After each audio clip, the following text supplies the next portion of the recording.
Whoa, whoa, whoa, whoa, whoa, whoa, whoa, whoa, whoa. What's the problem? This What's the matter? This is not a Jet show. So what? So how about this? Manning lobs it. Boris alone. Touchdown, New York. Oh, come on. I don't want to hear this. Why not? Super Bowl champions. Doesn't matter.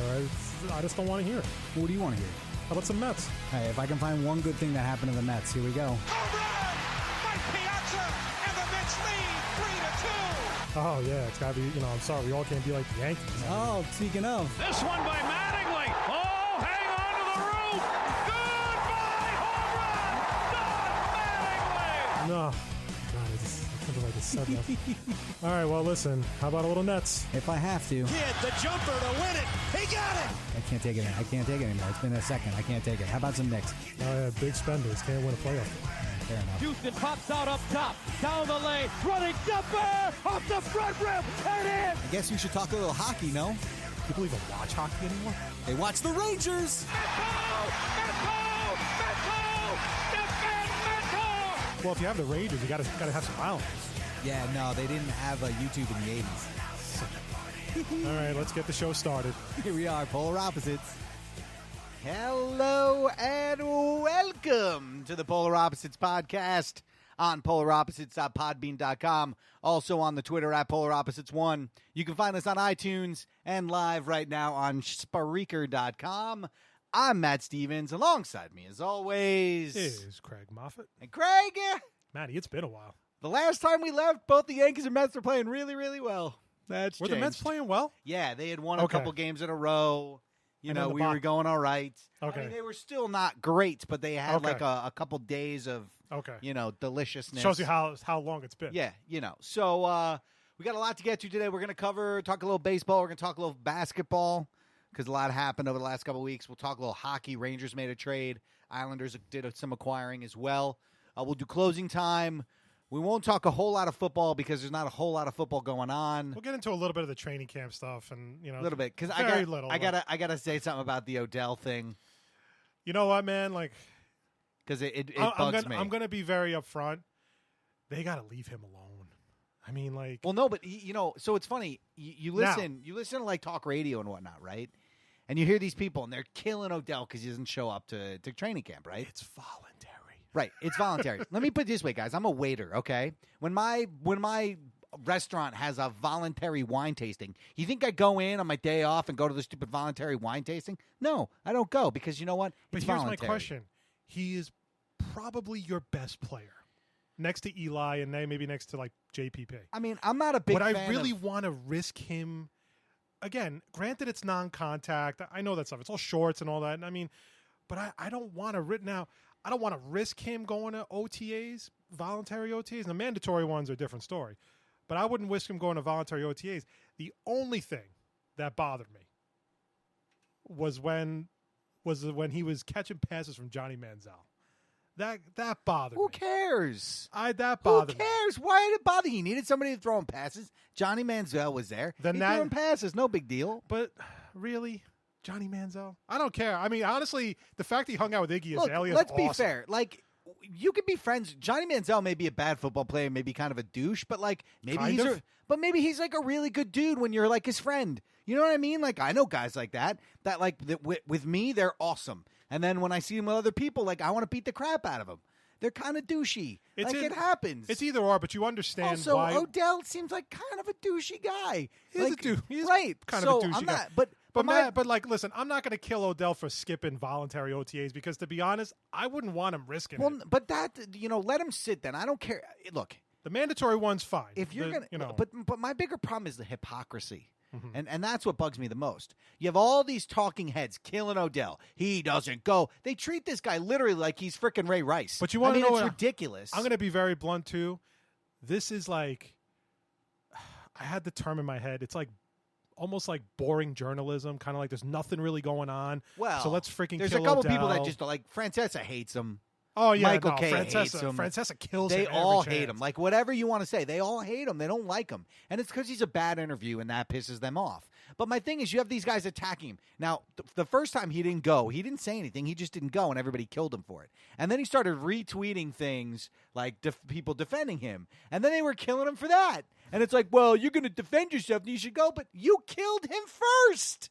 Like The honestly, whole thing is nonsense. If he doesn't want to go, It's- if you want him there, make it mandatory. It's simple. Exactly.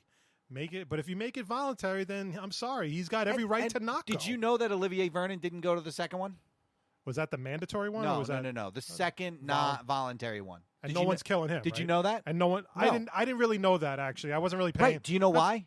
Because nobody said a freaking thing about it. That's why. Because then I it's think it came Olivier out Vernon, later, right? It did, but nobody killed him. Oh, Yeah. it's fine. Olivier Vernon, he's fine. He doesn't, it's not like he's the best player on the field. Idiots. So we'll get into a little bit of. We'll get into. We'll see how it goes. But I mean, not really a lot going on at this point. I mean, We're training mostly- camp is not for another few weeks. Yeah, we're mostly baseball, basketball, Yeah, a little bit of a hockey, little bit of hockey. and anything else we could squeeze in. Yeah. I guess before closing time. We'll talk about the Knicks draft. All right, Maddie, let's kick it off as Yeah, always with our do local it. portion. The what I want to know is locally. So here we go. Number one, the Yankees got back on the winning track last night after a brutal 2-week stretch, defeating the White Sox 6-5. Jordan Montgomery had a solid outing, almost go to waste by an overworked bullpen, but Aroldis Chapman was able to get the final out with the tying run on second. The Yankees are starting to feel the injury bug with Aaron Hicks on the DL, and Starlin Castro most likely headed there as well. And Jacoby Ellsbury was activated from the DL earlier than originally expected after suffering a concussion. Maddie, what I want to know is, with all of the injuries popping up for the Yankees so close to the trade deadline, should the Yankees still be buyers or keep the team as is? Well, the first thing I want to do is squash the false narrative that the injuries have just started popping up for the Yankees. They started the season without their starting first baseman, shortstop, and catcher. They still don't have their first baseman, and the catcher and shortstop were out for a month. Don't get me started with the Mets, with the injuries with the No, Mets. but I'm saying that, but people think about, because they played there well was a during stretch, that time. There was a stretch where they didn't have. I mean, Sanchez missed the beginning of the season. What did he miss? Like a month? He missed a month. Gregorius missed a month. Chapman has already missed a month. And so, and Greg Bird hasn't played yet. Well, he played and he sucked because he was still hurt. But I'm saying that the idea that the Castro injury and I love the Aaron Hicks injury is now a big deal. When last year we would have prayed to God for Aaron Hicks to get hurt, and this year he gets hurt, and we're all what is losing his our injury? What is mind. it, a quad? Yeah, quiet. They put him, jeez. but I mean, it's funny because all you heard before was, oh, when Ellsbury gets back, what are we going to do? How are we going to get everybody at bats? This stuff always works out. And the thing is that they had two of their best players miss the first month of the season, and they were fine. It's just nobody talks about that because they were winning. They talk about the injuries when you lose. They also when didn't you talk win, they about- don't talk about it. But also, they didn't talk about it because Aaron Judge is killing it. He is, and he still is. As far as what I would say about this is that about buying and selling, I got to see what I think if I can buy something that I need, like maybe a bullpen arm or a starting pitcher, where I don't have to give up Gleyber Torres or any of the top 5 prospects, say, then yeah, I'll think about it. But I'm not risking the next 7 to 10 years See, I'm by curious- trading a bunch of guys that I curious to haven't see seen what they can do yet. See, this is a team this is very interesting. This is an interesting situation they're in because, Pineda's pitched well up until Sunday where he got roughed up a bit. Severino actually pitched pretty well until he got roughed up as well. Now, I don't single out those starts. It's one start, okay? Like, Severino's been pretty solid, at least from my Pineda's opinion. been bad the last couple of starts. Okay. Super bad. Tanaka had one good start against Darvish, and he got rocked the last, 2 or 3 starts. So maybe a starting pitcher is in there, if they're going to go after somebody. When is CeCe back? Is he coming back anytime soon? Or They haven't given it time yet. So, I mean, the problem is I don't really know who's going to be out there that's worth a top prospect. I don't know who's available from a bad team. Well, I mean, you're looking at like Quintana. You're looking at like Yeah, pitchers but- from bad teams. Okay. What I'm But saying, are you if you're Cashman, are you giving No. up? See what I mean? no, but that's my the, point. that's the thing. But there's literally 2 guys that I would give up my best players for right now that play in the major leagues. Go ahead. That are pitchers, and one of them pitches for the Dodgers, and they're not trading him. Kershaw. Yeah, and I might trade one of those guys for Scherzer or somebody of that ilk if I had a choice. Okay. You know what I mean? But I'm not. But To be honest, but like right now, yeah, who is out there? nobody really. You see what I mean? I'd rather just bring up Chance Adams. He's been so That might good in be- the minor leagues and that may like, not you be might a just do bad that. option. Like, I mean, right now, you already know the Giants. They're not going to trade Bumgarner, so it's pretty obvious. even though they're horrible. No. That's stupid. But I mean, maybe Cueto, because Cueto has an opt out Yeah, after but this. I don't want to. But they don't want to pay the money. No, I know. I'm just saying Cueto has an opt out, so if you want to risk it, and he leaves your team after this year. But outside of that, I mean, okay, Sonny Gray he's not really pitching well enough to warrant the top prospect. You're better off just bringing up the kid Chance Adams and seeing what you got. And let's be fair, if you bring up Chance Adams and he's good, that's Severino, Adams, and Montgomery. Yeah. And they're all guys that are under 24 years of age. I mean, like, that's a decent, and none of them are, and look, I mean, Severino throws hard, but. Cashman's a pretty smart GM, so my gut tells me if he's going after anything, he's just going to go after to strengthen the bullpen. That's He's got the offense. He's got the offense. I think his starting pitching will be fine.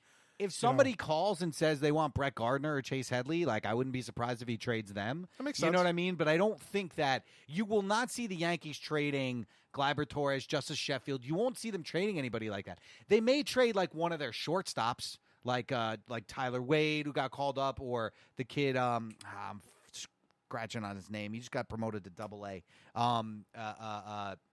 We'll worry about it later. They might do something like that. Like, they have a glut at certain positions where they might trade off. But they're not trading one of their best. They're just not.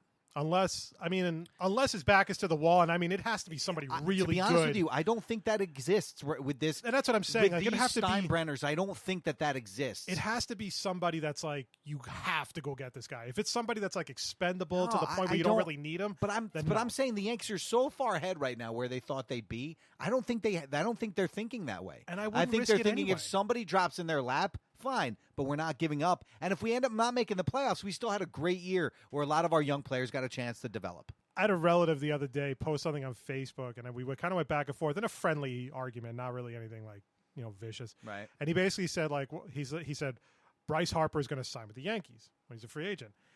And I wrote back and I said, I beg to differ because I think Aaron Judge is doing so well.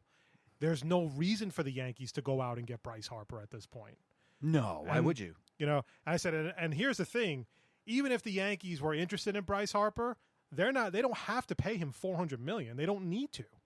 So it comes down to if he wants that kind of money, but he wants to go to the Yankees. I think the Yankees hold all the cards in trying to get Bryce Harper over to the Bronx.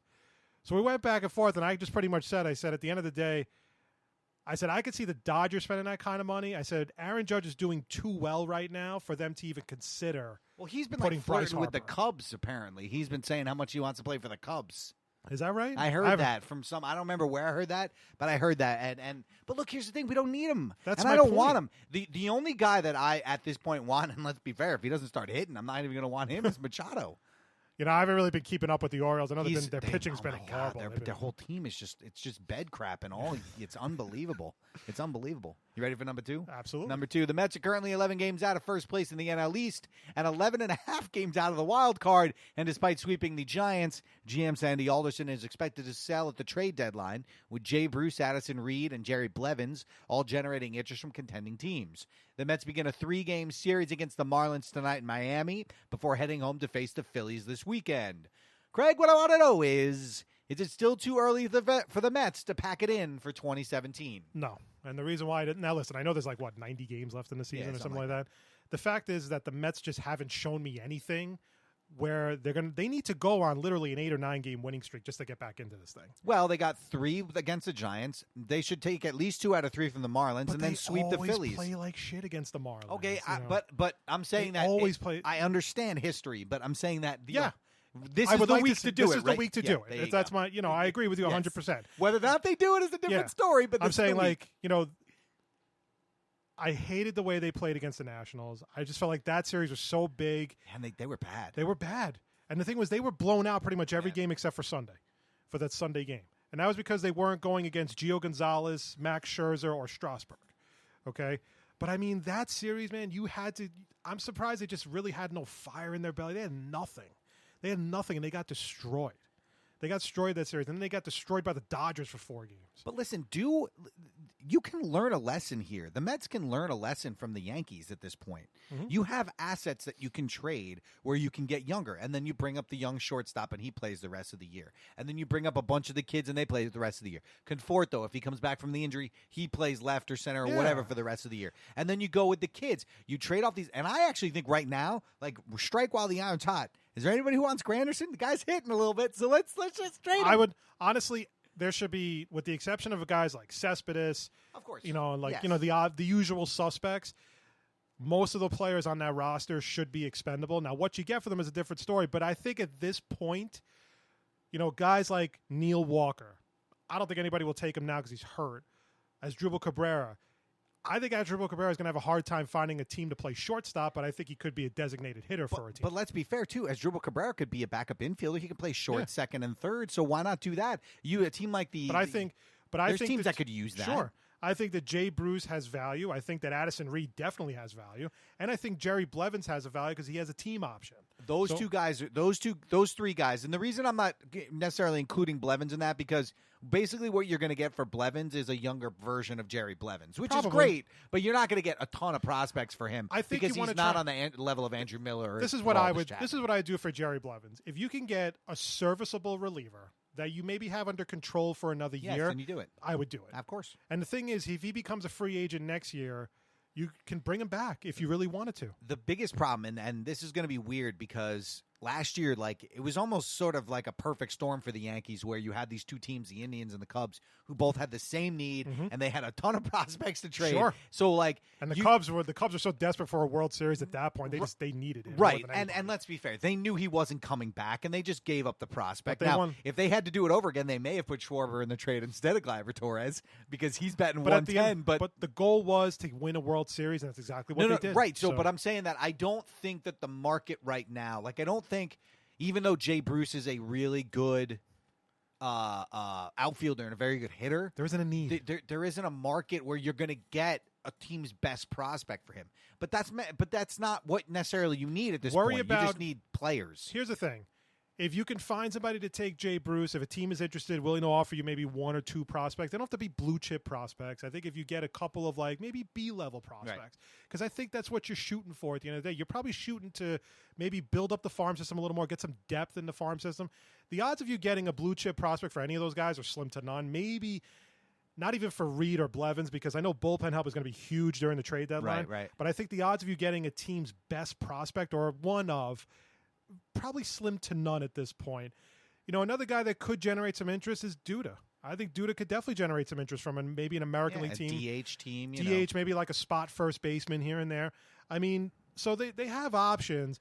But at this point, I mean, nothing has shown me that the Mets are capable of pulling together one of those monster winning streaks to get back into this thing. So if I'm the Mets, I start fielding offers now, and I don't really wait.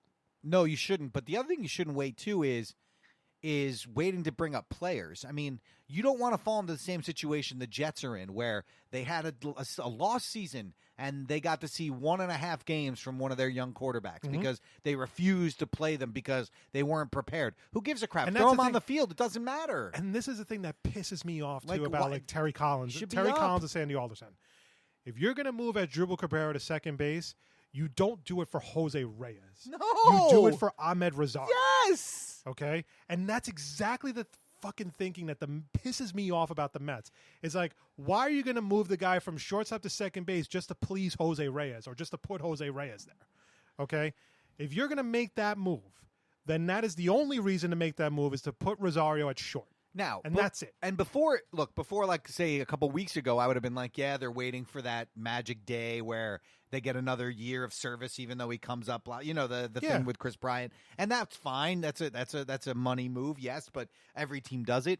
But now they're just keeping him down there because they just want to keep him down there. They keep it, and the reasons the Mets gives are weird. Like when Brian Cashman, like, Gleyber Torres was so good in the preseason, right? He was excellent. People are like, why isn't he going to come up and play right in the major leagues? And Brian Cashman had a great answer for it. He goes, the guy's never played in cold weather. He's literally never played in cold weather. So we're going to put him at Trenton. He's going to play there and see and go. It's all the Mets, same. They don't. It's they all just the same. Bring the guy up. This is what it is. It's all the same excuse. It's, well, if he doesn't do well, then it's going to really kill his confidence. But he doesn't. You don't know until you bring him up. Look at Aaron Judge. But I'm saying he struck out 42 times in 84 at-bats last year. But think about it like this. When they brought up Conforto, he didn't even go to AAA. He went to AA and they brought him. No, what I'm saying, though, is that just because a guy has a bad first couple months in the major leagues doesn't mean he's going to be that player. But I'm saying it. I agree with you. You want him to get the experience. I would have brought up Rosario 2 weeks ago. I agree. I would have brought up Rosario 2 weeks ago. And then if I find somebody to take Duda, I'd bring up Dominic Smith at the same time. Just bring him. I mean, have Duda be a guy off the bench. Yeah. A pinch hitter. I mean, at this point, what do you have to lose? I mean, look, worst case scenario is they they provide a little bit of, they're not as great to start, but they're building for next year, and they'll only get better with more experience. Best case scenario is they come up, they put a jolt in your franchise, and maybe you go on a streak, and then all of a sudden you're back in it. Look what Gary Sanchez did for the Yankees last year. I agree. They were not in the wild card race, really, and then he came up and tore it up, and they were a game out. Now they screwed the pooch and didn't win, but they were in it for the summer. And if nothing else, you need people in the damn park. Yeah. And people aren't going to go to watch Jose Reyes play short and Asdrubal Cabrera playing second and Lucas Duda playing first when they're 15 games out of first place. They're not going to show up for that. They're just not. And so what do? You give them all the kids and you say, here you go, guys. And here's the thing. After this year, the Mets will have roughly $85 million coming off the books of players becoming free agents. Lord help this fucking team if they don't spend that money to go bring in better players. And, I'll take Machado because I need a third baseman. Okay? I can't go into the season with David Wright again. You know who? They'll never do it. But you guys could use Harper. Yeah. I mean, I would You take put him. Harper and Cespedes 3 and 4 in your lineup? Harper, Cespedes, and Conforto will be your outfield for the future for the next, But you put those two guys in the lineup 3 and 4. That'd And be the thing is, like, unbelievable. you have to think like that, though. You have to course. try to get him here. He's going to want to come to New York. Yep. He's going to want to come to big market city. And we've also learned something that the Mets, and this goes for every team, we've learned something now. Building your team around young starting pitching is folly because they get hurt. Mm-hmm. They just do. Now, I'm not saying you can't win without pitching. That's not what I'm saying. But like You got to mix it up. you got to mix it up. The Mets tried to build, and they went to the Super Bowl. They went to the World Series doing it. So like it did work. But they said we are going to build a team around 5 young fireballing arms. The problem is all 5 of them have never pitched in the same season. And the thing is, there's other pitchers you could have just had at the back end of that rotation. Now, look, I'm not going to second guess the way they did it because I would have probably done the same thing, to be very blunt. Well, they thought Gazelman and Lugo were going to be great. And Lugo has actually been okay, but Gazelman's been a disaster. And of course, it's stupid freaking. Wheeler gets hurt, then Harvey gets hurt. But we both hate the stupid World Baseball Classic. Screwed both our teams. Yeah, Lugo got Because if Lugo's on the team, Lugo has basically the same injury that Tanaka has. right? The If Lugo's on the team from the start, now I'm not saying he's like the best pitcher in the world, but you don't have those Gazelman starts. And Gazelman for the first month of the season pitched like a 9 ERA. He was awful. Gazelman, to me, he doesn't throw hard, but he's all sinker. When his sinker isn't sinking, he gets killed. Then it's a 90-mile-an-hour ball like down the middle. Exactly. Harper's like, thanks. Yeah. And then just hits it to the LIE. Yeah. Number 3, Knicks fans had a mixed reaction to their first-round selection in last Thursday's NBA draft as the team selected guard Frank Ntilikina. Yeah, don't even. I'm not even going to try. Who is currently playing in France. The team passed on players such as Kentucky's Malik Monk and NC State's Dennis Smith Jr. to select the French point guard, who is only 18, still a bit raw, but can play both guard positions, which makes him a fit for the triangle. As for the Nets, they completed a blockbuster trade with the Lakers, sending Brook Lopez and the 27th pick to Los Angeles in exchange for D'Angelo Russell and Timothy Mozgov. Brooklyn also had the 22nd pick, which they used to select Texas center Jared Allen. What I want to know is, Maddie, your thoughts on the newest Knick and the Nets trade. Well, I'm going to talk about the Nets first because there's less bull crap to talk about with the Nets.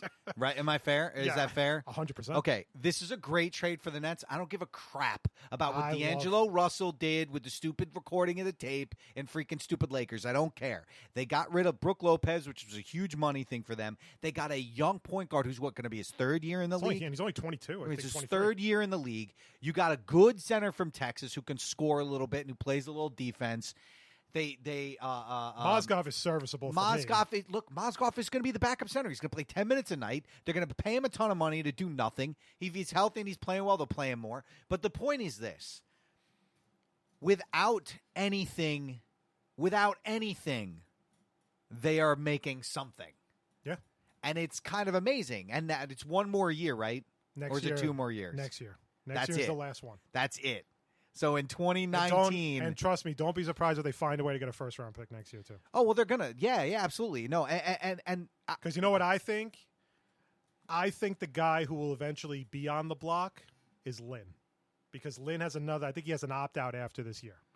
Yeah, but So you if going to Lin- get a first-round pick for Jeremy Lin? If you're a team in the bottom of the first round and you're in the Oh, yeah, playoffs, yeah, I would okay. consider it. You're Yeah, not going to yeah. no lottery pick. Fuck no. Right, yeah. That's, I was going to be like, you wear, Come on, bro. Yeah, your Nets hat's a little tight although, there, buddy. although, yeah, as much as I like to be cautiously optimistic, even I know you're not going to get anything. You're in the talking top about 10. a late first rounder. Yeah. I got you. But look, this is now you have I can't remember the kids that you drafted last year. Karis LeVert and Isaiah Whitehead. Right. So you have those two kids. You got this center kid from Texas, and you got D'Angelo Russell to play the point for you, who can also score. Not to mention Lynn. Right. And then you have Hollis Jefferson, who I think I need to see more. I think he's way too up and down. Like Right.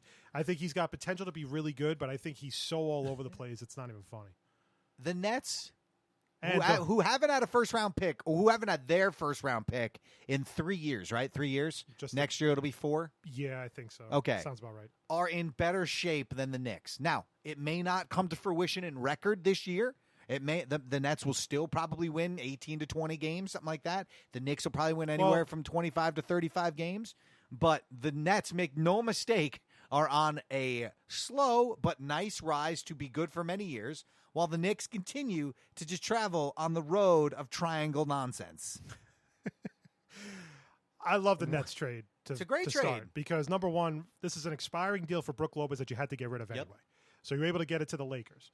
And it's funny because a lot of people are criticizing the Lakers for this trade. I which like I'm a the little trade for the surprised. Lakers. I'm a little surprised because I do like the trade for the Lakers as well. Brook Lopez can shoot threes. He's a decent three-point shooter. And he's a good offensive center, which is what they're going to need. And I he's think serviceable enough on help defense Yeah. that he can cover. I can't understand how you could kill the Lakers on this trade. I think it's a great trade. Because that's not how the game's played anymore. You know, D'Angelo Russell, first of all, like, you know, you turned the 27th pick in the draft to a former number 2 overall pick, which is huge in my opinion. Now, look, I don't know what to expect from D'Angelo Russell, but I do think that in Brooklyn, the spotlight's not going to be on him as much because nobody's going to give a shit about Brooklyn. You know, Brooklyn's not going to be that good of a team this year.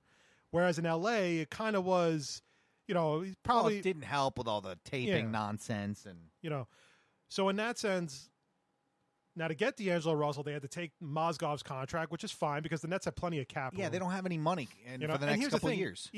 Even with Mozgov's contract, the Nets still have about $35 million in cap room Right. to mess with free agency starting Saturday and all that stuff. So But they're not going after any of the big guys, this right? is what they're gonna. This is what they're gonna do. They're gonna do the same thing they did Qualifying last offers. year.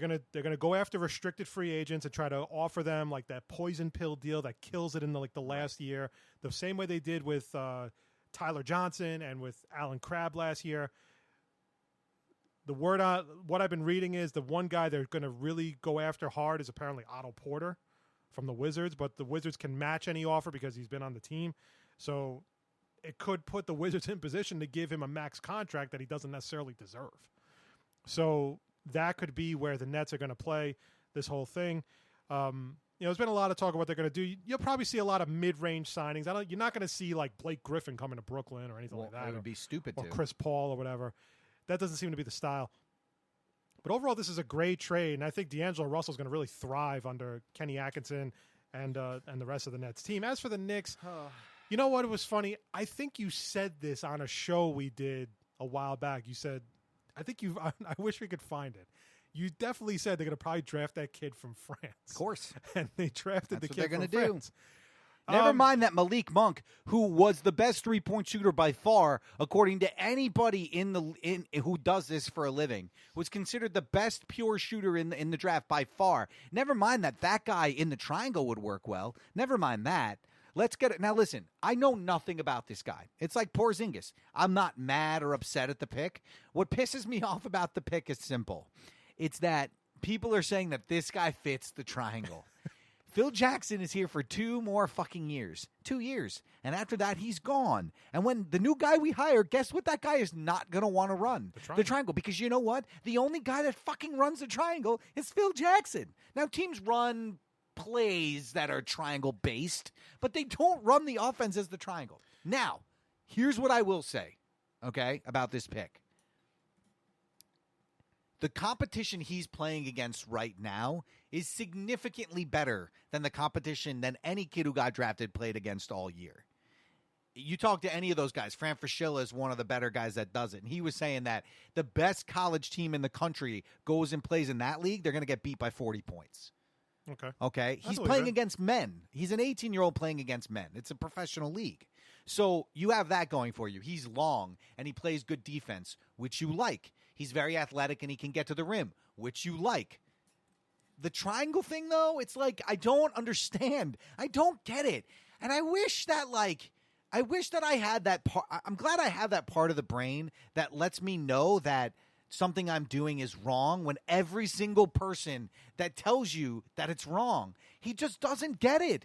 No matter what, everybody is the players, the coaches, everybody, nobody wants to run it. And he's like, but then they say good things about it, so then you don't really know what the hell they because want to do. they got to make Now, look, money. I don't know what the Knicks' plan is going into this. The fact is, right now, all you've really done this offseason is piss off Porzingis to the point where he was the subject of numerous trade rumors. And I really, believe it or not, I was convinced that they were going to trade him.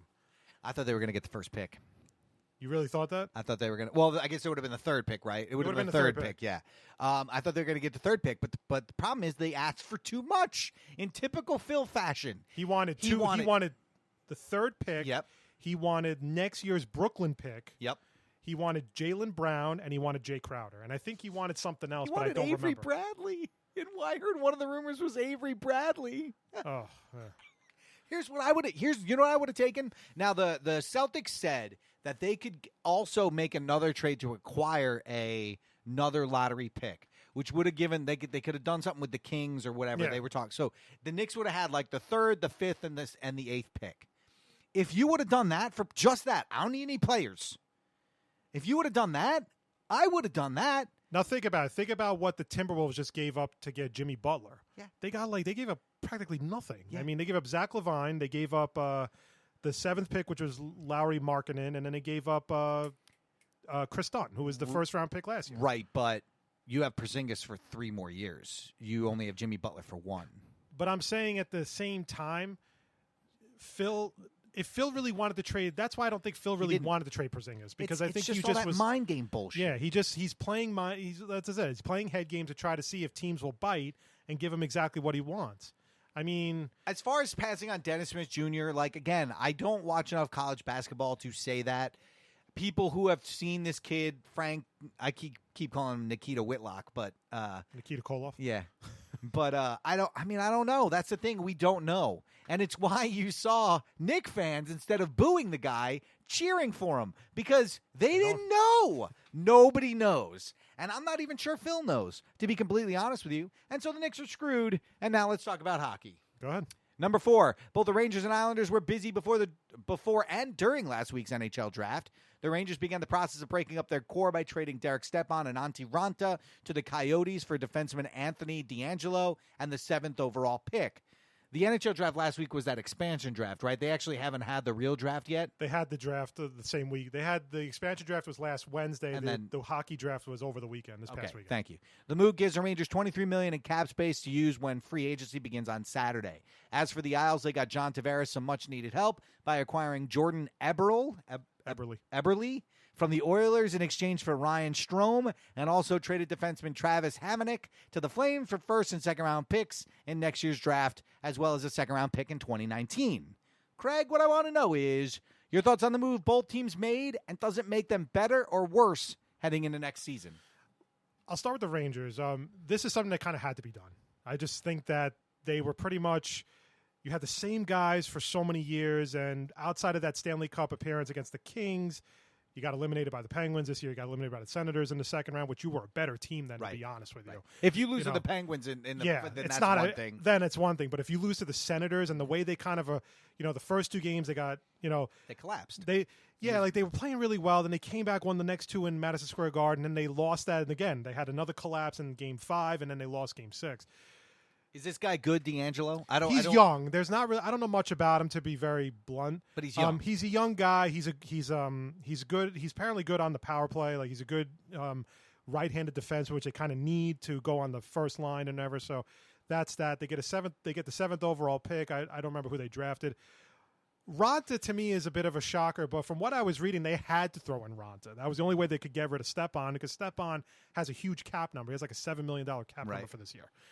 Stepan to me was always one of the most overrated Rangers. I felt like he was completely non-existent in the playoffs. And even I was talking to a few Ranger fans, and they both said the same thing. He only had 17 goals this year, but the way they talk about him in the paper, he's a bona fide number one center. Right. Never saw it. Right. So in that sense, maybe it was just that time. Gives the Rangers much needed cap space. But the problem is that free agency is not very good this year. There isn't really like a standout player. Now, TJ Oshie was one of the best offensive players on the market. He just re-signed with Washington, so he's not going anywhere. So the only guy they could wind up getting if they really wanted to is getting Shattenkirk or this kid they acquired at the deadline from Detroit, Brendan Smith. They could try to bring him back, although he won't have to get a lot of money. Overall, I think the Rangers may have to take a step back before taking a step forward. So I'm curious to see how they approach. You don't free think they're agency. going after Shattenkirk? They might. He's going to command a lot of money. I think he's going to command he could get $6 to $7 million a year on the market, depending how desperate a team is. Hockey is so different than every other sport. Yeah, $6 to $7 million is it's like a utility player in Major League exactly. Baseball. Exactly, or like the 12th man on on a fucking NBA roster, right? That guy's making more than that. Relax, Craig. Come on. But I'm saying, like in general, I think it's a necessary evil for the Rangers to do this because again, they've had the same core for too long. It's time to start maybe building it now. What sucks is that they may be a bad team next year or may just be an average team, which is going to waste Henrik Lundqvist because it's going to be another year. I think Lundqvist is going to be 36 going into next year. As for the Isles, again, another team I felt like they had to do these moves because Tavares is going to be a free agent after this season. And I think and right now he's not sold on where the team is going, maybe until now. Eberle is a good friend of his. Eberle is a 20-plus goal scorer for the past 4 or 5 years in Edmonton. All they had to give up was Ryan Strome, who basically sucked. One of the most underachieving first-round picks they've had. And on top of that, you trade Travis Hamonic. Hasn't played that well the past couple of years. Also has been injury-prone the past couple of years. You get first- and second-round picks in next year's draft. And you could flip those maybe for another bona fide, another top forward. Right. There have been a lot of talks about them with Matt Duchene. Duchene shares the same agent as Tavares. He's starting to get pissed off because the Avalanche are kind of dragging their feet on either trading him or maybe re-signing him. So you never know where this leads. So this is what makes it kind of fun. I think both teams did really well with what they had. For the Rangers, I think they could take a step back. For the Islanders, I think they'll be better, but we won't really know until what they do in free agency. I think that's going to be kind of a key because obviously with the draft, these kids aren't ready to come up anytime soon. So the draft is going to be kind of a bigger deal. All right. Look at that. Hockey. Hey, man. I would comment, but I have no idea what's going on. You could comment on Stepan. I could, yes.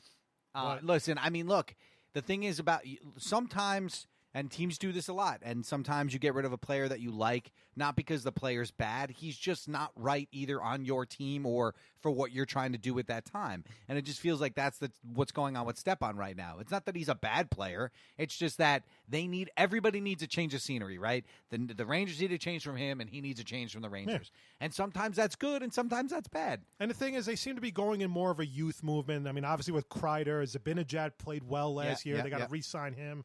So it seems like they're going in a younger direction, which is probably what they need to do. Sure. The only thing that sucks about it is you could be wasting Henrik Lundqvist because his window's closing. Yeah, and getting rid of Ronta means that Lundqvist is, And the thing is, for your backup goal now, for example, if Lundqvist gets hurt, you don't have Ronta. Ronta was really strong for them last year.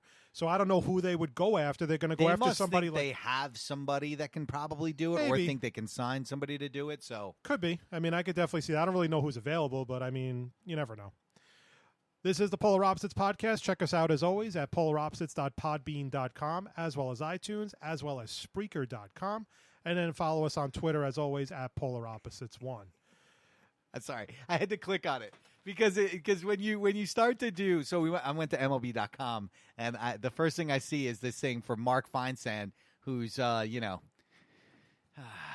3 potential Yankee Mets trades that make sense. When I don't think they've made 3 trades in like 40 years. So let's see the first one. Lucas Duda for Austin Romine. Explain to me how that makes sense for the Yankees. Because here's the only suggestion. Yeah. Okay. Greg Bird keeps getting hurt. Okay. They don't really have an everyday first baseman because they just released Chris Carter. Okay. Maybe Duda's the guy, but although Tyler Austin is now up, so maybe that's what they want in the first Well, place. Tyler Austin's going to be their first baseman until either Greg Bird comes back. But I guess what my point is that Austin Romine is an excellent backup catcher. And with a guy like Sanchez, who you want to DH a lot so you can save him, he's going to play more than most backup catchers. That makes no sense for the Yankees, trading for a guy who, A, has back problems, and B, is all or nothing. And he's only here for a year anyway. Right. Let's see what the next one is. Jerry Blevins and/or Addison Reed for Dustin Fowler. Who's Dustin Fowler? Dustin Fowler is like our number 8 prospect in the minor leagues who's batting like 299 in AAA for the whole season so far this year. He's fast. He's a good outfielder. Again, why would the Yankees do that? Listen, you and I both know the Yankees and Mets are never going to make trades. Right, together, but I'm so saying who that like cares? the Yankees would never trade one of their top 10 prospects to the Mets For a lefty for specialist. a lefty specialist. Now, maybe for Reed if they really wanted to solidify their Maybe, bullpen, but the thing is, they not don't. for Blevins. But like the thing that people are saying is that you'd be trading one of your top 10 prospects for like a luxury item. Mm-hmm. Like, yes, you need bullpen help to a certain extent, but let's be fair. In most postseason games, if your bullpen is in the game in the 4th or 5th inning, you're probably losing that game already, and you're not going to lose Betances and Miller. If your guy's going good, Betances is pitching 2 innings, and Chapman's pitching 1. Mm-hmm. So you're not even going to need Addison Reed. Mark Feinstein, we friggin' typical friggin'. And then Curtis Granderson for Tyler Austin. Why would they get Curtis Granderson? Why would they do that? Where is Curtis Granderson going to play? He's going to be the 4th outfielder, I guess. So you would give up a prospect, a first base prospect that's filling in right now for your starting first baseman. And over the last 2 years, every time he's been in AAA, he's batted over 300. Why would you waste your time? No. But also because you're assuming that to me, this trade is assuming And you that still that Hicks is going to be out for months. Right? Like Yeah, but I no. mean- But I'm saying the only reason you would even consider bringing in another 4th outfielder, we were talking about they were talking about 2 days ago before Hicks got hurt. How are they going to get him at bats when Jacoby Ellsbury comes back? Now you're going to bring in another guy? Come on, Feinstein. What, did you just stay up too late drinking last night and you needed an article to write? No, but this is one of those articles where it's just like, okay, I need to get a rise out of people, and this is obviously it's working. It's not working. It's Yes, just, it it's is. just a waste of time. Like if you had given me, like, Listen, if you let's were be a fair, journalist, for MLB.com, how many times can you possibly write about the Boston Red Sox? No, or of write course. about this team, or write about how terrible the Nationals bullpen But the is. thing that I hear from these people all the time, and it's sports talk radio writers and stuff, is that the trades that people propose to them are always ludicrous for one side. Name me one of those trades that makes sense for the Yankees. Honestly, I think the Romine trade wouldn't be that bad. For Duda? I'm saying if you need a first baseman, but I'm saying again, I don't think it would be bad. I think Duda can hit, and Duda can rake in Yankee Stadium. But you're talking about a guy who can be your backup catcher or maybe share time as the starting catcher for the next couple what of about years. that other? Don't they have another guy, Kyle, like Fujioka? Higashioka. It's close enough. Or the way Mike Sterling, Higashioka. Sakamura. Yeah. So, but why would you trade a guy who's doing well right now? And also, let me just say this. Well, first of all, I think the I can Yankees- also get more for Austin Romine. If I know I can, if I'm the Yankees and I know how good Austin Romine's been, I can get a lot more than I can Lucas get Duda. I can get more. Now, if I did Lucas Duda and maybe one of the relievers, No, I'm not trading Romine right now. Okay. He's got a great rapport going with Montgomery. He's got a great rapport with the pitching staff. I'm sure he's helping Gary Sanchez. He's a great receiver. He's a good backup catcher. He gets clutch hits. His That's fair. average with runners in scoring position is crazy. look, we know that the Yankees and Mets will never make No. a trade. The So the let's only call one it what that it you could was. maybe talk about is the prospect for Addison Reed. It wouldn't be Blevins. It would be Reed is the only way I would even think about that. And the only reason you would do that is because you feel like you have a glut again, right? Mm-hmm. You just have a bunch of guys. But I'm also not trading a 23-year-old outfielder who's batting 300 in AAA right now for a fucking 7th-inning reliever. What sense does that make? Again, because you can a lot package. of these deals. Here's the because if problem you with be- these. Here's the problem with these trades. They're short-sighted because right now the Yankees are in first place and they're gunning for a World Series. So this is the type of deal that these writers think they should make. not to say that Addison Reed will be the I know what you're missing saying. piece to get you to the championship, but it's a short-sighted deal for the sole purpose of getting the Yankees over the hump. But let me put it this way: I could put Fowler and Romine in a deal and get something way better than Lucas Duda or Addison Reed. Sure. So that's what I would do. Anyway, what do you want to do? You want to do? Want to do a little NBA draft before? Yeah, let's do some NBA draft. Okay. So first of all, I'm not going to go crazy about the draft picks in general because we don't really know what it is. And you know what I love now? Everybody, I've been listening to a lot of different like radio shows and stuff, and everybody's killing the draft grades. That's the because best. it's the dumbest thing in the That's world. the best. guy just taking a step out of court, and we're already grading it as an F. He got an A for walking onto the Barclays Center stage to get the jersey, right? He didn't fall over himself. Yeah. So Idiots. basically, so obviously the big trade was Philadelphia moving up to number 1, getting Markelle Fultz. Now the 76ers will have Fultz, Embiid, Dario Saric, and Ben Simmons. How much of an improvement do you think they will be next year? Are you assuming that Embiid and Ben Simmons are healthy? Well, first of all, do they still have Jahlil Okafor, right? No, he went in the. He didn't got go in the traded? Boston deal. I thought he went in the Boston I deal. feel like I can't remember because Okafor wasn't mentioned. That's why I'm like I didn't know if he was already traded or. I feel like he got traded somewhere, but I don't remember. Where. So I'm let's almost look it up. positive he went. He went in the trade for the first pick. Okay. Yeah. Okay. They had to do that. Okay. Now So- that's going to be good. You put him and Al Horford together. Yeah, because I mean, like it was just funny how he wasn't mentioned, but I don't remember him ever being included in a deal. Here's the problem that they have right now is that you're talking up a team where the combined start for all 3 of your future players is 31 games, Okay. right?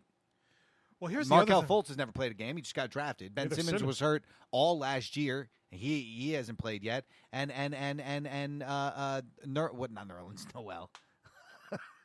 I'm like back 7 years ago. But Embiid only played 31 games. And here's something that somebody pointed out that is crazy to think. You're building a winning team. You're trying to build a winning personality in Philly, right? Mm-hmm. Your 3 best players didn't even play in the NCAA tournament. Yeah, it's pretty interesting. Right? That's crazy. I mean, Embiid was hurt, so he would have played in the game, but he was Actually, hurt. no, Jahlil Okafor is not. I think he's still on the Sixers. Wait, what? I'm pretty sure he's still on the Sixers. Stop. There's nothing here that says that he got traded. Well, Anyway. whatever. If we had an intern, we could look it up, but we don't. So, look, here's the problem I have. I mean, listen, I feel like a lot of people are going to start jumping on the Sixers bandwagon because of Fultz, because of Simmons. And what we all forget is that Ben Simmons and Markelle Fultz didn't exactly play for winning programs. No. So I think that works against them to an extent. And if this is all they really have, because obviously the 76ers really don't have anything else outside of those 4, and maybe TJ McConnell, and Okafor coming off the bench. But outside of that, I don't really know like what else to really expect out of the 76ers this year. So although it's definitely an exciting time, and maybe they make a run, at some free agents on when it starts. It's hard for me to. I need to see them on the court first before I can really make a general assumption of how good they're going to be. It's very easy. Yeah, Markelle Fultz. They get a No, he is. Sorry to interrupt. He is. That must have been a rumor I heard right before it happened. It's only draft picks. So the Celtics get for the next 10 years get 76ers first round draft pick. Okay, which leads me to the Boston Celtics. You got to do something. I mean, come on. You got to do something. How now. many fucking first round picks do you possibly need? I And then mean, listen, we get package them all and get Paul George. Yeah. Get somebody. You fleece Brooklyn out of the pick, so you have that one. You have the 76ers pick and everything. What the hell are you trying to accomplish? This is the time. They should have been all over Jimmy Butler. They should have been all over Paul George. And they still can with pat. Paul George. They still can with Paul George. They could, but I don't think they will. I don't think he wants to. No. I don't think Danny Ainge wants to make a move. I think he wants to keep the picks. And at a certain point, guess what, Danny? The guys you're picking aren't helping. Now, yes, you made it to the final. You made it to the Eastern Conference Finals this year, but those games weren't close. And I know you won one. I get it. But let's be fair. The Cavaliers just didn't really play that night. If they had played hard, you would have gotten swept badly. But the thing is that, okay, so you're going to go into the offseason. Now there's a rumor that they're going to offer Gordon Hayward a max deal. Okay? But why even go down that road when you could have easily just had Paul George for this year and then, sell him on staying in Boston? What's going to happen next year if you have the first and third pick again? Yeah, I mean, Like, where what's are they going to play these guys? But not even that. Like, at a certain point, like, it's just it's like the Browns. Now they're Boston Celtics are so much better than the Browns. It's not even funny, but like they're doing the same thing. At a certain point, you need to come through and either sign somebody or use those picks to go acquire the missing piece. And, you know, people kill I've been thinking about this since the finals ended. People killing Kevin Durant and the Golden State Warriors. Oh, you guys are buying championships. Oh, you're putting together super teams. No. The Golden State Warriors did it exactly how everybody in the history of making good teams has done it. They build through the draft, and then right as they're like, boom, there, they go and bring in a huge player. The Cubs did it.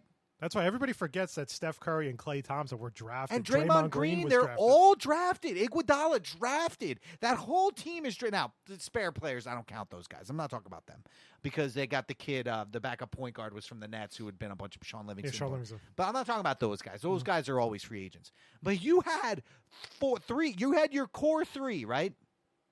Who took you to the championship. Now, to me, that championship, people can say all they want. Well, they won before Kevin Durant got there. If Kevin Love and Kyrie Irving are healthy in that series, they got taken to 6 games with no Love and no Irving by LeBron himself. Okay? The next year they lost, and you can blame it on Draymond Green getting kicked out, but he got kicked out. So you can't use that as well. They needed Kevin Durant to win that series. They needed him. Or I'm not sure they win that. They win this year. And so they built it the way everybody should build it. You don't think the Yankees, once this is all said and done, we've been talking about this, right? So once it's all said and done, where you got Judge and you got Sanchez and you got all these guys, and then you're missing that one starting pitcher, right? You don't think they're going to go out and throw a fucking ton of money at somebody if there's a free agent, or throw a bunch of drafts at a guy if there's a guy available? Of course they're going to do that because that's what good teams do. Mm-hmm. I agree. It's just not. And the thing is, like with a team like Boston, the problem is that you're accumulating all these assets, and you're accumulating all these kids. And I'm sure Jason Tatum is going to be a great pick. I mean, he's a great player. He was a great player at Duke, and so was Jaylen Brown. But I mean, it's going to take some time to develop these guys. So why are you wasting your time? But you know what they're doing. But you're in contention now every year. Right, but what they're doing is the reason they're not going for it by trading all the picks to get a big player is because they don't think they can beat LeBron even with the big player. It has to be, right? That's the only reason I can think of why they wouldn't do it. There's no other unearthly reason why. But I mean, again, I don't even know what to say to that. I mean, I agree with you. I'm not saying I don't, but I don't even know what to say to that. You have to go into a fucking series like you can beat Cleveland. Yeah, but they're not. They're obviously not thinking that way. But it's like you had a shot at Jimmy Butler, didn't even bother. Shot at Paul George, didn't even bother. I'm like, what the hell are you doing? And let's be fair, they didn't give up a ton for Jimmy Butler. Yeah. The Timberwolves gave up. You put Jimmy Butler, who plays great defense, on that team that plays great team defense and that has a defensive deficiency in Isaiah Thomas. You put that team together like that team's going to be really good. Because what they don't have, yes, Isaiah Thomas is a dynamic scorer, but he's 5'6". He can be easily defended by somebody like LeBron. And he's or getting Kyrie. old. A lot of people forget he's over 30 now. Oh, Isaiah Thomas? I think he's over 30 now. So he's getting there. Right. So there's all of that. It boggles the mind. It really does. It really does. I just think you need to put your best team forward if you want to challenge Cleveland. If you're just going to sit there and say, well, we didn't go after it because we don't think we can beat Cleveland. What is that sending to your fucking fan base? That, you're just going to wait it out until he retires? I mean, not retires, but maybe goes out west. Yeah, I mean... Which, if you're LeBron, why would you ever go to a Western Conference team?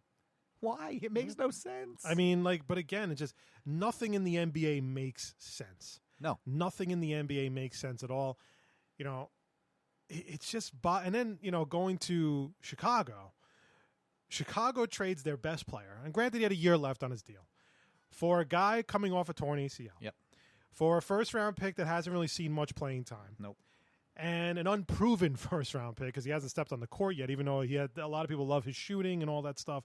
He's a 7-footer who can shoot.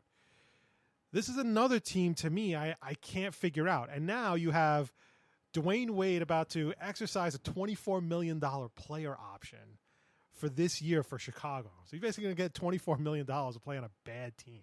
I don't think you think he's going to opt in? I don't think he's going to opt in. Why would he? It makes no sense. I understand you want the money, but let's be fair. opt out, go take the minimum, and go play for Cleveland. Like, why wouldn't you?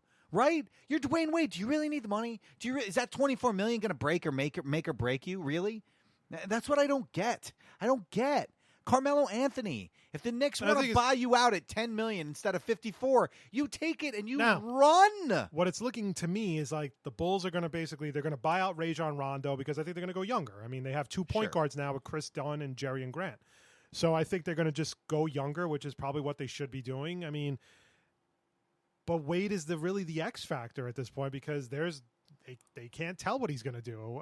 Or if the Bulls have to maybe work on a buyout before he even exercises the player option. That's probably more likely, and then he'll go somewhere. But then you also got Chris Paul, who's a free agent. You got Griffin's a free agent. Well, let's be honest. If you buy on Blake Griffin needs to go to a team where he is the third guy. Yeah, I think so. That makes sense. He is not great.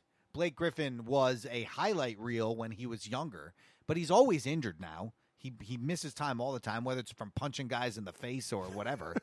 Remember that? Yeah, of course. So I mean, I don't know. It's just, I mean, look. What we're gonna see now is every guy who is big and who is not gonna make a ton of money. Like if they buy out Melo, he's going to Cleveland. Yeah, absolutely. Chris Paul is probably going to San Antonio. The only other team he might go to is Boston. Okay, right, but you understand there's 4 teams, right? San Antonio, Boston, Cleveland, and the Warriors, right? Would you agree that? You can say some other teams. He's not going to the Warriors. Right, but those other teams aren't doing anything. So whatever. So he's either going to Cleveland or Boston, right? The thing is Durant's going to take less money. Of course. So Steph Curry can get the max. Yes. Because KD's already gotten the max. He doesn't need the money anymore. And that's the thing. The NBA's trying this thing, and we're going to see if it works. And it will work for some guys where they're doing that thing where if you sign with your team, you can make like almost $40 million more than signing with somebody else. But if it's your second max contract, like if you already played under your rookie contract, which is a lot of freaking money, and then you play under another contract that's 4 years, say $100 million, are you really going to give a shit about $40 million when you can go win a bunch of titles? Well, think about it. Like a guy we just brought up, Gordon Hayward. He just had a max deal, I think, with Utah. He got out. He's pretty much opting out of it now. He could still get more money with Utah. Or he has a chance to go to Boston and go win and try to win a title with the Celtics. You know me. You know how I feel about Gordon Hayward. I think he's a very good player.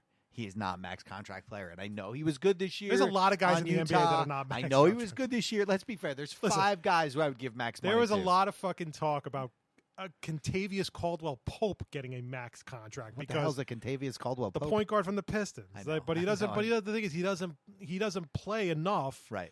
He's not a difference maker, but Detroit may be so risk losing him that they may not have a choice but to match it if a team comes calling. There was a lot of talk that the Nets were going to go after him, but now that they got D'Angelo Russell, I highly doubt it now. But I'm saying that teams are going to be put in this corner. Think about it last year. The Nets, in a weird way, kind of fucked with Portland really bad with Allen Crabbe, who was not that great of a player. But the Nets knew this was the only way they could try to lure free agents is by going after the restricted guys and offering them that. They call it the poison pill. It's like that 1 year that's just kills the cap, pretty much. And Portland was so desperate to keep him, they matched the offer. And what did he do last year? He barely averaged 10 points a game, and he's making like $20 million a year. So in that sense, it's like you have to be careful with these things. There are definitely a select few that get a max deal. Gordon Hayward, to me, is definitely not one of them. But again, teams are so desperate to keep these guys, they have no choice. Yeah. This is what they got to do. Yeah. This is the Polar Opposites Podcast. Check us out, as always, again, at polaropposites.podbean.com, iTunes, as well as Spreaker.com. What? And follow us on Twitter at polaropposites1. Let's do it. Maddie, let's bring the show home. Let's do a little closing time.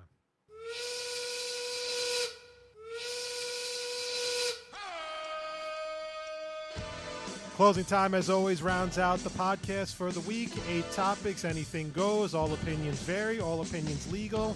And all opinions matter. No, they don't. Stop. Yes, they do. Stop with your lies. Then why am I talking? Fake news. Why am I talking? Fake news. Why am I talking then? If all opinions don't matter. I'm not saying your opinion doesn't matter. I'm saying all opinions don't matter. That's what I'm saying. Maddie, are you ready? Yes. Oh. You got to give me a fucking break. It's been a month. You at least have it in you, okay? Come on. I did it. All right, number one, here we go. Paul George has reportedly told the Pacers he plans on leaving the team during the 2018 free agency period. After next season, George can exercise the player option from his contract and become a free agent, and his preference would be to join the Lakers, which could kill any chance of the Pacers getting a huge return in a trade. Adding insult to injury is the fact that since George didn't make an All-NBA team for 2017, he didn't qualify for a Supermax extension, which would have given the Pacers another advantage in keeping him. If you're a team in contention for a title in 2018, are you making a trade for Paul George knowing he'll most likely be headed somewhere else? Again, if I'm two teams, there's literally two teams that I think could do this, that it would actually make a difference in them getting to the thing, to the finals. I think Boston with Paul George, and you're going to be surprised at the other one. I think the Washington Bullets. Wizards. I know. The Bullets is a better name. It actually is a better name. I think the Washington Wizards, if they acquired him, I think would have a chance. Are they going to?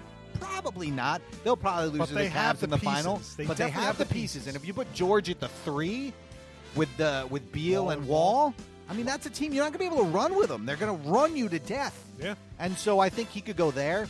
Look, San Antonio has no use, and Golden State has no use. Those are the teams. That's it. He could go to Cleveland too. But again, if you're Cleveland, and you know what, screw it. If you're Cleveland, you do it because You gotta in the keep next LeBron 2 there. years, who knows what's going to happen. So you're going for as many as you can. I don't think he's going to go anywhere else. And if he does, it's just going to be a team that's just trying it just because. You know what? Again, it's a select few. Just like you said, I agree with that in a sense. Obviously, you have Cleveland, you have San Antonio. Although I don't think San Antonio will go after him.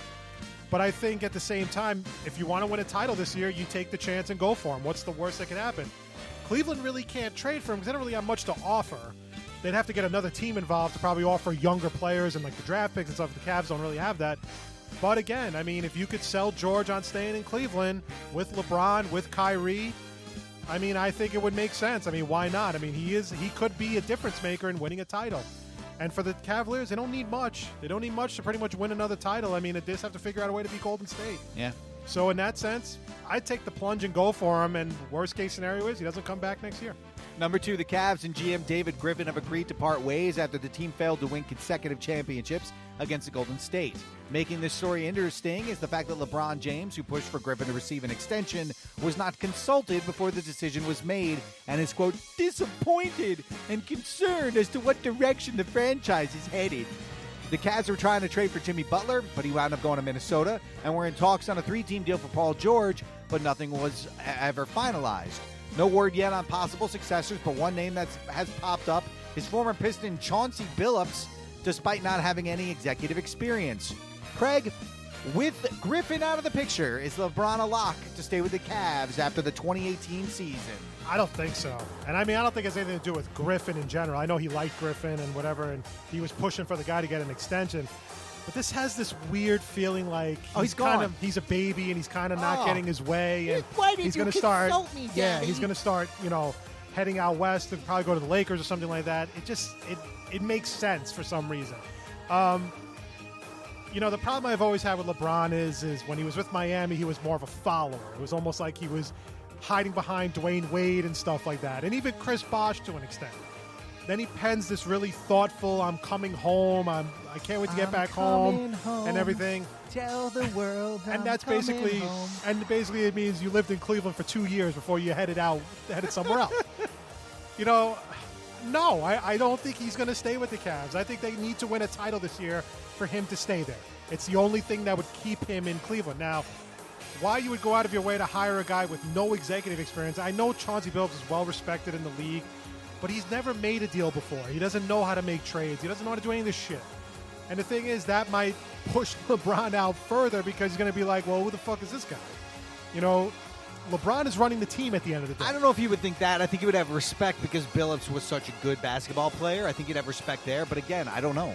But again, it's going to be basically LeBron is going to expect the decisions to be made through him, not through the GM, not through the owner or whoever.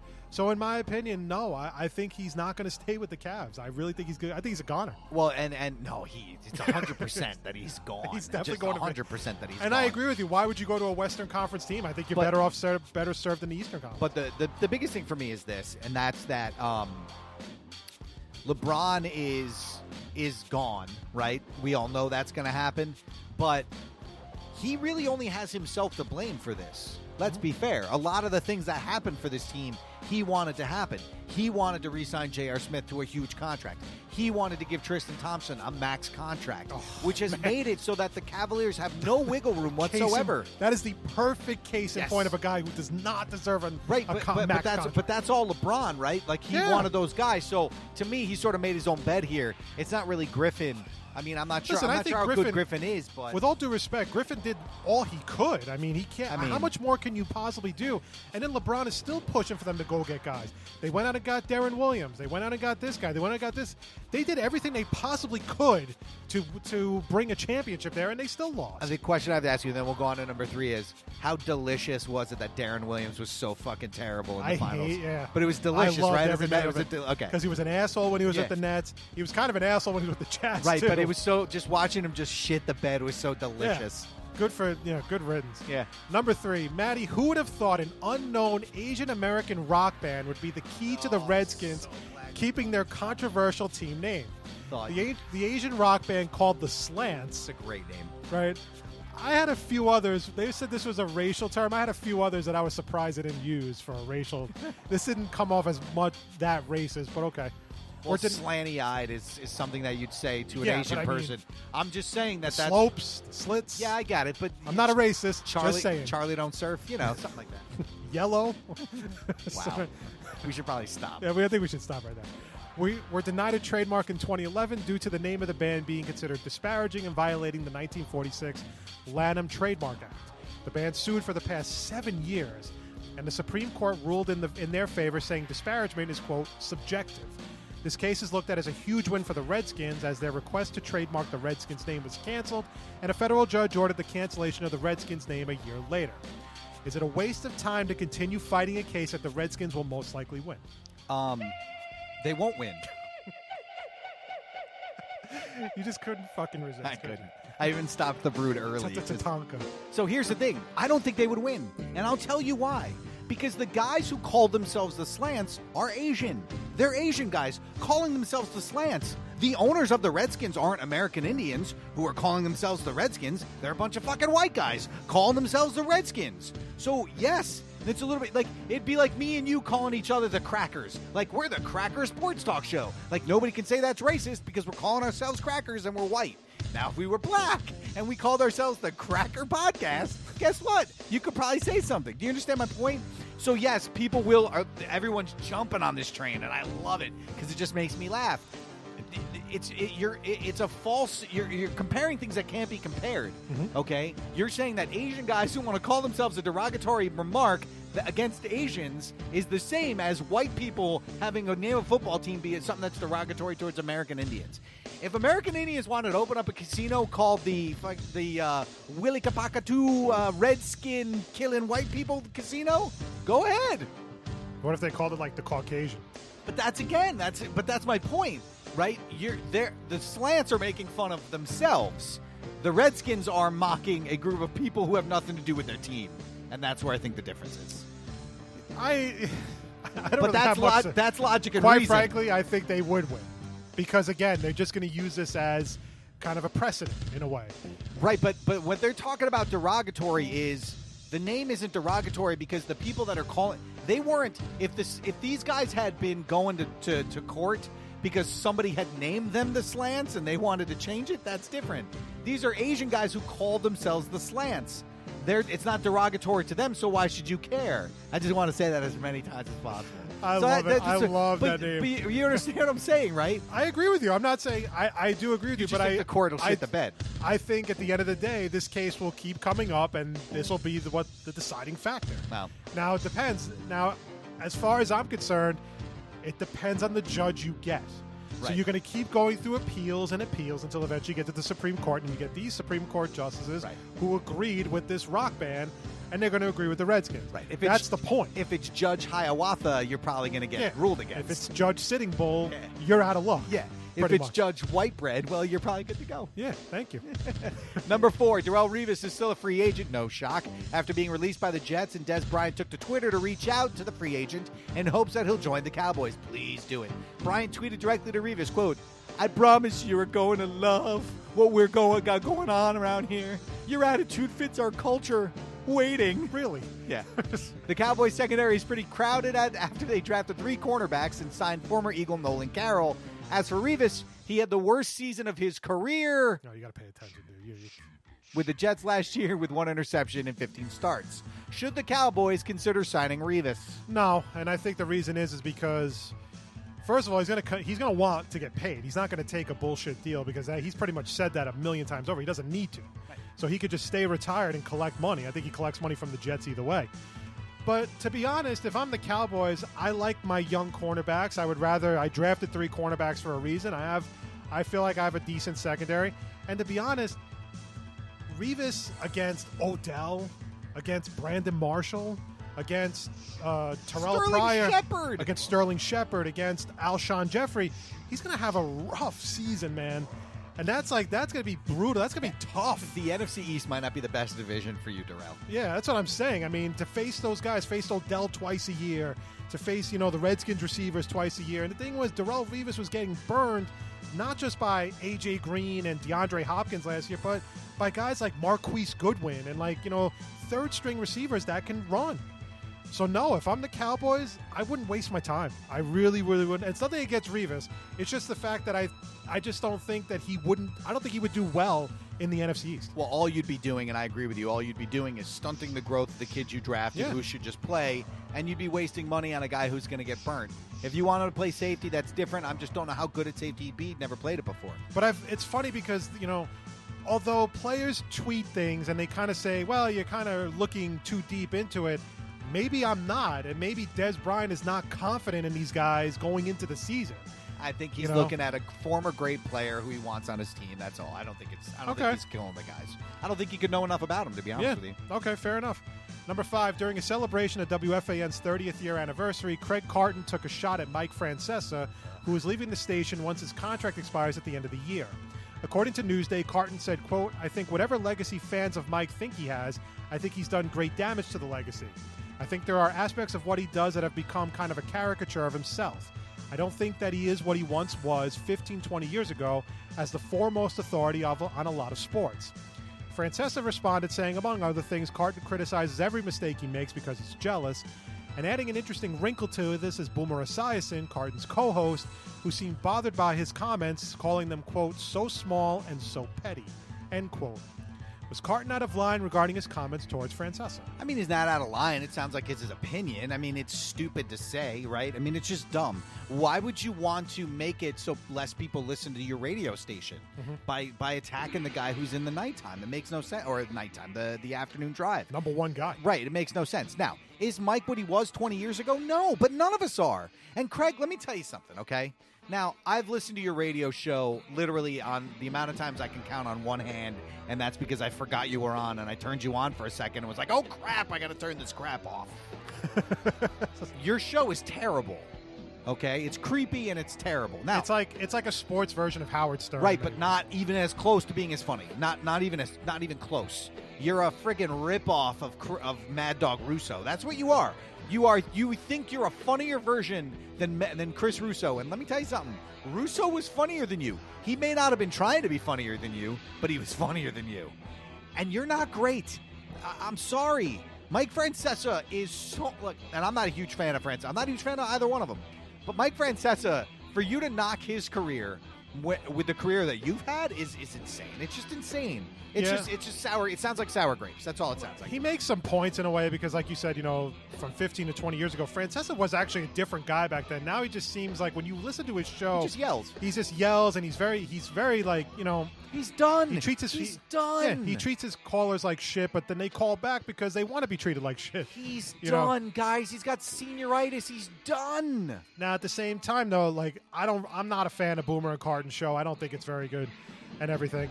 But at the same time, I think at that spot, when you're celebrating the station you work for, its 30th anniversary, I think the comments make no sense to be put out now. Right. And if anything, go out on a high note. Maybe you didn't like Francesa, but just say, like, you know what, the guy's had a tremendous career here, and maybe we didn't see eye to eye on a lot of things, but I'll always respect what he brought to the table every day on the radio and just in general and so forth. But instead, I kind of felt like this is like a way to generate headlines and so forth. And you kind of came off looking like a bigger douche than you were the first time. That's all Craig Carton's good for. Number 6, after trading the former number 2 overall pick D'Angelo Russell to the Nets last week, Lakers GM Magic Johnson didn't hold back his true opinions as to why the team traded Russell and drafted Lonzo Ball. Quote, D'Angelo is an excellent player.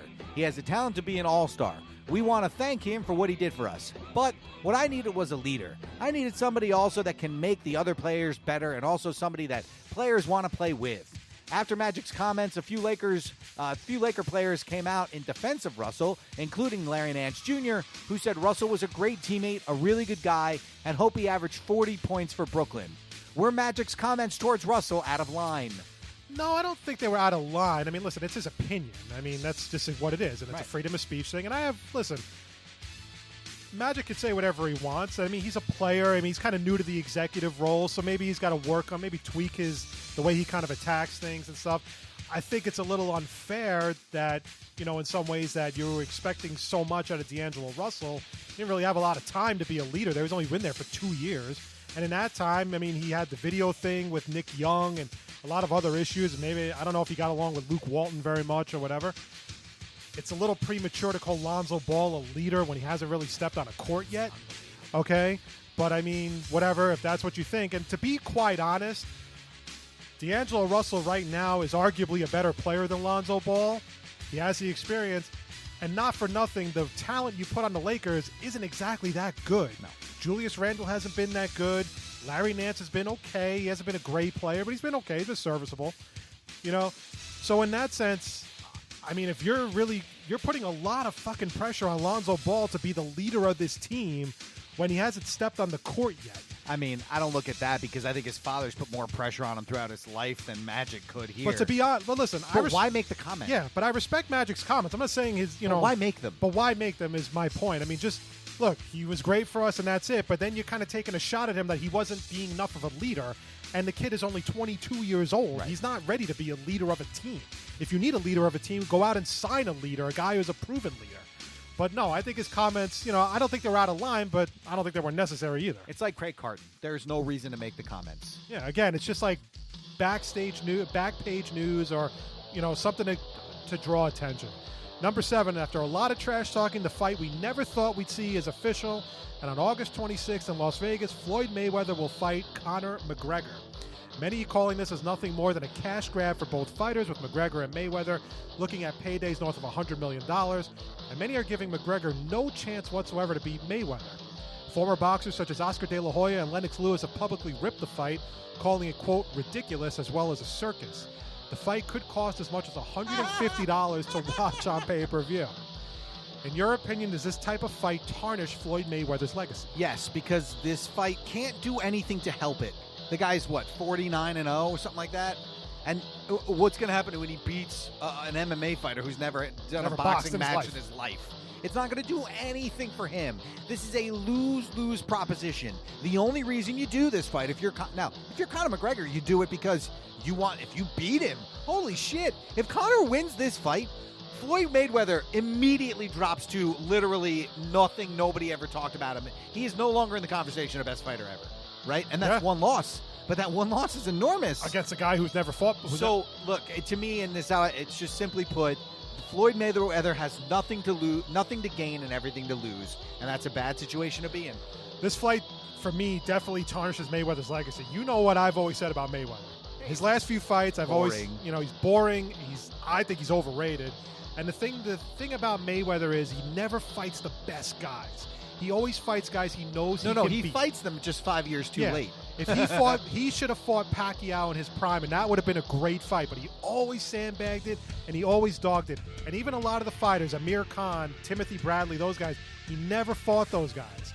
And again, to me, if you want to be the best, what does Ric Flair always say? To be the man, you got to beat the man. And those fighters were the best in their class, and he still never fought them. He only fought guys he could beat, and now you're fighting a guy with no experience boxing. No experience boxing whatsoever. Okay, never put on a pair of gloves, never even sparred, except maybe when he was MMA training. So again, it just looks like a fucking exhibition. And why am I going to pay $150 to watch Mayweather kind of just move around and hug him and all that stuff? It just doesn't make any sense. Part of me hopes McGregor kills him, but I don't think McGregor has a shot. Wouldn't it be great? I'm saying McGregor has no shot. The only thing I would say to Mayweather is don't underestimate him, because you never know. But let's be fair. Anything but a knockout is a win for McGregor. Yes, if McGregor can go 12 rounds and survive, and That's a win. I think it's a win. Because Mayweather would not be able to do the same in the octagon. Yeah, no, he wouldn't last 5 minutes in the octagon with him. But again, I think this is, what are we going to say after this fight? Oh, Mayweather's the greatest of all time? Yeah. He fought a guy with no boxing experience, and he's getting $100 million. I mean, like, am I missing something? No. I mean, this is a slap in the face to boxing. It's just people want to make money. You know? I mean, it's just a slap in the face to boxing. It's the best thing I could say, and it's killing the publicity for really good boxing matches coming up later in the year. Number 8, the Marlins look like they're going to be sellers again and could possibly start another purge of talent. Yesterday, they traded shortstop Adeiny Hechavarria to the Rays for 2 minor leaguers. Hechavarria is known more for his glove, and that his bat will immediately help more than his glove than his bat, and will immediately help Tampa's defense, while the Marlins begin once again to retool their roster with Marcelo Zuna, Christian Yelich, A.J. Ramos, and anyone not named Giancarlo Stanton possibly on the move. While this is a sexy move for the Rays, it could label them as buyers, as they are currently only 1 game out of the wild card and 2.5 games out of first place in the AL East. Are you shocked the Marlins are most likely shedding salary again? Maybe next closing time, I'll just read it to myself. God. Well, maybe don't make them so long. I'll just read it to myself. I think it'll get done quicker. You want to make it 45 sentences? It'll get done quicker. It'll get done. I have a good feeling about this. Make it a full story. I have a good feeling about it. Next time, I'll just read it to myself. I'll ask myself the question. Yeah. Am I surprised? No. And I think it's more because I think they're about to sell the team. And I think that in some ways, now granted, Hechavarria doesn't make a lot of money. The guy who probably makes the most money, the only big contract on the team is probably Stanton. But at the same time, I think it's just trying to get rid of guys, like, shedding these contracts or whatever.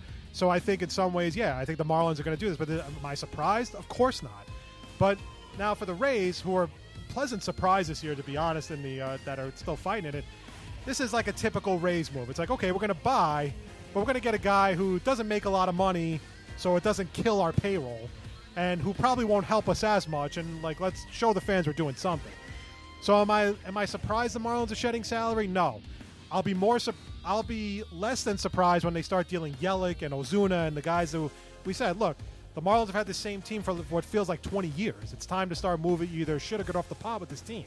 So I think there'll be more deals coming. And again, not surprised in the least that they're making the trade. As for the Rays, again, I just go out and get somebody bigger. Don't just go out and get this guy just to show your fan base, whatever little fans you have, that you're making a move. I agree. I mean, listen, it's less than shocking that they're going to sell everybody off. But and the Marlins are not. The thing is, they're doing better than the Mets, right? But they're not. It's not even worth talking about, because this is what they do. They don't ever try and keep and add. They just subtract and then try and add again. The thing for me about Tampa is when I see them buy an actual player that makes money, I'll believe they're buyers. Until then, they're just going to just patch wounds. That's all they're going to do. And with that, closing time is officially over. What? And this episode of Polar Opposites is over. And we'd like to thank everybody for listening as always. Check us out, polaropposites.podbean.com, as well as iTunes, as well as Spreaker.com. And follow us on Twitter at PolarOpposites1. Back with a new show next week. We'll talk NBA, we'll talk MLB, we'll talk NFL, we'll talk anything we could squeeze in to however long this podcast normally goes. One more time, polaropposites.podbean.com, iTunes, and Spreaker.com. And follow us on Twitter at PolarOpposites1. Enjoy the week, enjoy the games, enjoy life. And we'll talk again next week. Bye.